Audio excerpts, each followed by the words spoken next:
Hola teonauta. La verdad es que la sinodalidad ha ido ganando gran importancia dentro de la Iglesia. En realidad empezamos a hablar de esta palabra con respecto a los episodios del sínodo alemán, de Synodal Path, que supuso un gran revulsivo para, yo qué sé, profundizar más en estos temas. Claro que el Papa Francisco se mostró un poco crítico con todo esto del sínodo alemán y les mandó una carta que él mismo lamentó que no tuviera muy en cuenta. Que si quieres saber lo que pienso con respecto al sínodo alemán, te dejo justo aquí un enlace al vídeo que ya hice sobre este tema y donde te cuento así con libertad todo lo que pienso. Dale, que está muy bien. Es el Papa Francisco el que más ha promocionado que se haga una reflexión profunda y eclesial sobre lo que es la sinodalidad. El resultado de esta preocupación del Papa Francisco es que se haya convocado un sínodo sobre los sínodos. En concreto, el título del sínodo es Por una iglesia sinodal, comunión, participación y misión. En este vídeo te voy a explicar, en primer lugar, qué es un sínodo, qué es lo que tienes que saber sobre esto, y en segundo lugar, cuál es el arranque del sínodo de los sínodos, explicándote todos aquellos elementos importantes que hace falta saber para entender lo que está pasando ahora en la iglesia. Esto de los sínodos no es una invención del Papa Francisco, ojo. La palabra sínodo tiene un profundo enraizamiento en la tradición de la iglesia desde el principio. Lo que sí que es verdad es que fue instituido propiamente por Pablo VI como una institución. De hecho, el Papa Francisco considera esto de la sinodalidad uno de los grandes frutos del Concilio Vaticano II. El elemento del concilio que más se refleja aquí es el tema del sensus fidelium fidei, el sentido de fe de los fieles, que en Lumen Gentium 12 afirma que la totalidad de los fieles que tienen la unción del Espíritu Santo no se puede equivocar en materia de fe. Se refiere desde el último fiel de todos al primero de los obispos, vamos, así, en su conjunto. Pero vamos primero con qué es un sínodo para que te aclares, así, muy fácilmente. Sínodo viene de dos partículas griegas. Sin, que significa con, sí, en griego sin significa con, ¿qué quieres que le haga? Y odos, que significa camino, sin odos, con camino, un concamino mutuo que todos vamos haciendo. El Código de Derecho Canónico lo define como una asamblea de obispos, que a su vez son escogidos de distintas partes del mundo para asesorar al Papa. Es decir, que tiene un valor consultivo, no deliberativo. Es decir, que el Papa escucha a los obispos y después hace lo que le da la gana. Su finalidad, de hecho, es estrechar lazos entre el Papa y los obispos de todo el mundo y mejorar la vida de fe y de costumbres de la Iglesia en la situación actual con respecto a temas muy concretos. Y este sínodo que se va a celebrar es único porque no está reflexionando sobre algún tema concreto, sino que está reflexionando sobre el propio sínodo. Es un sínodo sobre los sínodos, es un metasínodo. Por tanto, lo diré más adelante. Por tanto, reflexionar sobre la naturaleza del sínodo. Y aquí, pues, tienen importancia los principios teológicos que sostienen que podamos hablar de sínodo. Y es que Jesucristo es el odos, es el camino. Y de hecho, a los primeros discípulos los llamaron los seguidores del camino. Es decir, los seguidores de Cristo. ¿A qué mola? Mira, esto del sínodo no se trata de meras reuniones, ni mucho menos. No se trata de vivir una organización eclesial más participativa y más democrática. No es solo eso. Sino que la sinodalidad indica el propio modus vivendi et operandi de la Iglesia. Es decir, lo que ella es, porque la Iglesia es sinodalidad, es camino conjunto del pueblo de Dios hacia la consumación de los tiempos. Por tanto, el sínodo, y esto lo ha repetido el Papa Francisco con relativa frecuencia, no obedece simplemente a los principios democráticos. Esto no es votar para poner en equilibrio las distintas tendencias opuestas entre sí con temas conflictivos. Aquí no prima el principio de la mayoría para establecer la doctrina de la Iglesia, ni mucho menos. Lo que subyace al sínodo es la pasión comunitaria de la Iglesia por una misión compartida, que es la de difundir el Evangelio de Jesucristo. Y ya está. Una frase que me encanta del Papa Francisco es que el consensus ecclesiae no se da por el cómputo de los votos.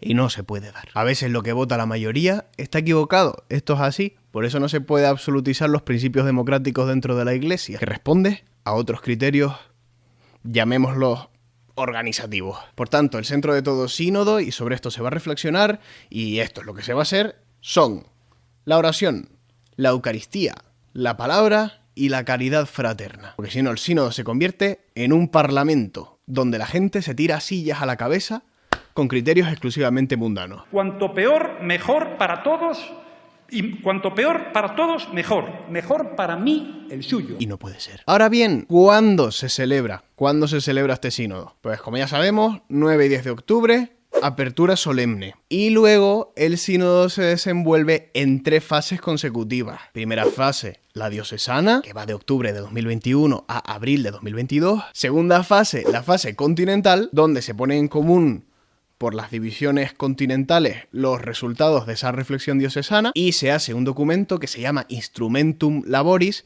que sirve como herramienta para el posterior desarrollo reflexivo. Y luego, por último, propiamente el sínodo, así de manera explícita, que es el que corresponde a la dimensión universal. Octubre del año 2023. Como hay un poquito de lío de fecha, la Secretaría del Sínodo ha puesto un esquemita con todas las fechas importantes a tener en cuenta. Te lo dejo en la descripción de este vídeo. ¿Cómo se celebra? Pues con la participación de todos. Uno de los grandes énfasis que ha puesto el Papa Francisco en su revisión de la sinodalidad, que está siempre pues en proceso de revisión, es la participación de todos, de manera inclusiva. Dejar hablar a quien sea y diga lo que diga, aunque sean disparates, pero que se digan con libertad. Por tanto, hablamos de un proceso eclesial, participado e inclusivo, como dice el documento preparatorio. Porque aunque es un sínodo propiamente de obispos, se han invitado a otras personas que acceden sin derecho a voto, o algunas con derecho a voto, como la subsecretaria. Bueno, a mí no me queda claro lo de los votos, lo iremos viendo sobre la marcha. ¿Y para qué?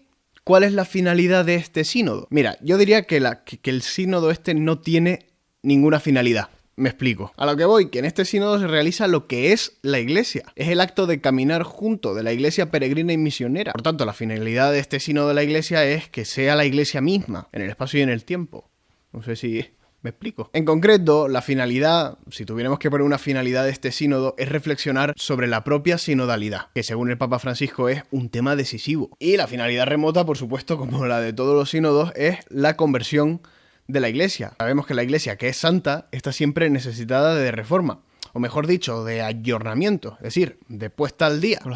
Es que los tiempos van cambiando muy rápido, en realidad. A mí me parece que en este sínodo el punto no va a ser tocar temas doctrinales, sino reflexionar sobre nuestra manera de afrontar los temas doctrinales en sinodalidad. ¿Y quién está invitado a este sínodo? Pues estamos invitados todos los bautizados e incluso algunos de los de fuera, porque todos formamos el cuerpo eclesial y todos podemos participar, acaso en la fase diocesana. Infórmate en tu diócesis, mira a ver qué iniciativas hay. Pero también puedes participar con la oración, que es lo mejor que podemos hacer, porque este es un proceso precioso de la Iglesia, pero necesita, como todo, de nuestra oración. Ya Pablo VI y Juan Pablo II decían que esto de la sinodalidad está ahí en construcción y que es perfectible, es decir, que puede mejorar. No en vano el Papa Francisco ha dicho que esto es una especie de taller o experiencia piloto, así que con más razón necesita que oremos lo más posible, hincando bien las rodillas. Sobre todo, una de las intenciones principales de nuestra oración debe ser que no se cuelen criterios mundanos o ideologías que poco o nada tienen que ver con la verdadera teología, que es otra cosa. Es decir, que la reflexión sea sincera y sea fiel al depósito de la fe. Nada.